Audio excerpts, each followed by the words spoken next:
Salut à tous et bienvenue pour cette deuxième vidéo de la série de rentrée que j'ai commencé hier. Alors aujourd'hui, nous voyons un exercice sur les sommes géométriques. Hier, nous devions faire une vidéo de 7 minutes, ça a duré 18 minutes. Alors ne perdons pas de temps, passons tout de suite sur notre tableau pour voir notre exercice et le résoudre rapidement. Alors à tout de suite.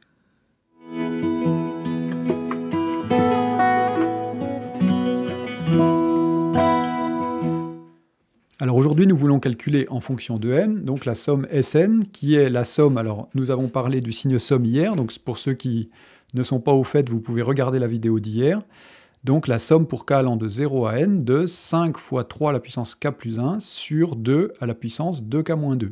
Ici, il faut penser à une somme pour k allant de 0 à n, donc de q à la puissance k. Alors ça, c'est une somme géométrique. Alors les sommes géométriques, vous devez connaître cette formule.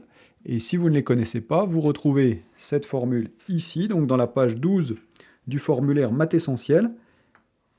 Et ici, vous avez le résultat de la somme. Alors, à noter que le formulaire Maths essentiel, vous pouvez le télécharger gratuitement, accompagné d'une formation de rentrée avec des tas d'exercices d'application de toutes ces formules. Donc, si ça vous intéresse, allez voir sous la vidéo et cliquez sur le lien pour être orienté vers ce PDF. Alors, revenons à notre calcul. Donc, la somme pour k allant de 0 à n de q puissance k, donc c'est 1 moins q à la puissance n plus 1 sur 1 moins q.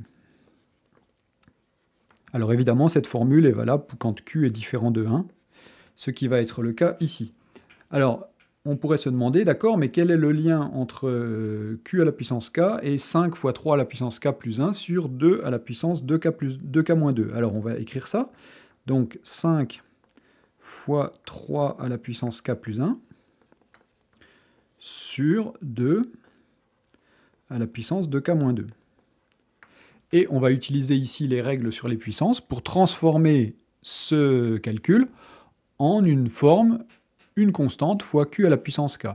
Alors pour les règles sur les puissances, même chose, vous trouvez ça à la page 8 du formulaire, donc les règles sur les puissances que vous avez vues au collège et qui vont nous servir ici. Alors en particulier cette règle-là, a à la puissance n fois a à la puissance p égale a à la puissance n plus p, et puis cette règle-là aussi, a à la puissance n à la puissance p égale a à la puissance n fois p, et puis on se servira également de cette règle-là, qui va nous permettre de rassembler notre expression. Alors allons-y. Donc, je retrouve ma page, oui, ici. Alors, ici, qu'est-ce qu'on a? Le 5, évidemment, le 5 ne fait pas partie, n'est pas à la puissance k, donc lui, il va être dans la constante. Ensuite, le 3 à la puissance k plus 1, comme on voudrait avoir 3 à la puissance k, on va dire que c'est 3 à la puissance k, fois 3 à la puissance 1. Et puis, au dénominateur, on va avoir 2 à la puissance 2k, fois 2 à la puissance moins 2. Très bien. Alors ensuite, on va sortir 5 fois 3 à la puissance 1 sur 2 à la puissance moins 2. Et on va avoir fois donc 3 à la puissance k sur, et on va avoir 2 à la puissance 2k.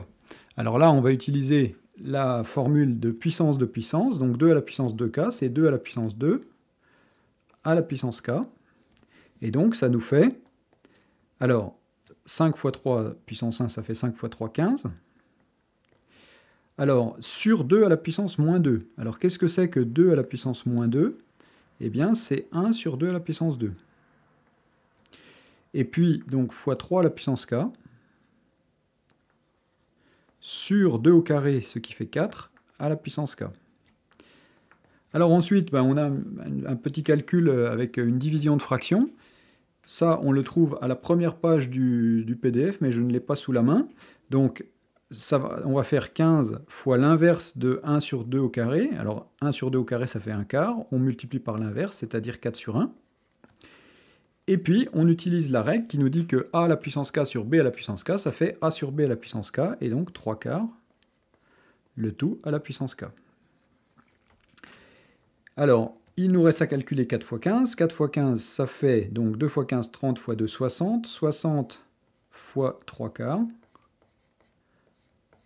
à la puissance k. Et maintenant, on s'est ramené donc à une somme de la forme somme des q à la puissance k, et on va pouvoir appliquer la formule. Alors, changeons de page, et appliquons la formule. Donc notre somme Sn, c'est égal. Alors, c'est une somme de 60 fois 3 quarts à la puissance k. Le 60 est dans chaque terme, on peut donc le mettre en facteur, et donc le sortir de la somme. On utilise pour ça la distributivité qu'on trouve aussi sur le formulaire mathessentiel. Alors ici, 60 fois la somme pour k allant de 0 jusqu'à n, de 3 quarts à la puissance k.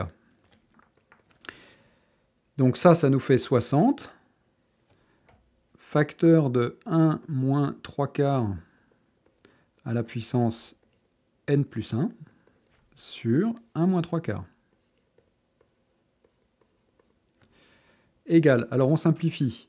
1 moins 3 quarts, ça fait 4 quarts moins 3 quarts, donc ça fait 1 quart. Et on va avoir, du coup, divisé par 1 quart. Divisé par 1 quart, on multiplie par l'inverse, ça revient à faire multiplier par 4 sur 1. Donc ça nous fait 60 fois 4 sur 1, facteur de 1 moins 3 quarts à la puissance n plus 1. 60 fois 4, ça fait 240. 240 sur 1, ça fait 240. Et donc on se retrouve avec 240, facteur de 1 moins 3 quarts à la puissance n plus 1. Voilà pour l'expression de Sn en fonction de n. On peut noter que la suite Sn va avoir une limite quand n tend vers plus l'infini, parce que 3 quarts à la puissance n, comme 3 quarts est entre 0 et 1, eh bien 3 quarts à la puissance n plus 1 va tendre vers 0, et donc la limite de la suite, ça va être 240 fois 1, c'est-à-dire 240. Alors voilà pour cette vidéo d'aujourd'hui, merci de m'avoir suivi. Sous la vidéo, le lien pour accéder gratuitement au PDF, et puis pour m'aider à développer la chaîne, eh bien comme d'habitude, des pouces, des abonnements, ça serait super sympa. Ça m'encourage et ça m'aide à faire grossir cette chaîne. On se retrouve demain. D'ici là, pourquoi pas essayer de faire ce petit exercice. Et puis donc, bonne journée à tous et à demain. Salut!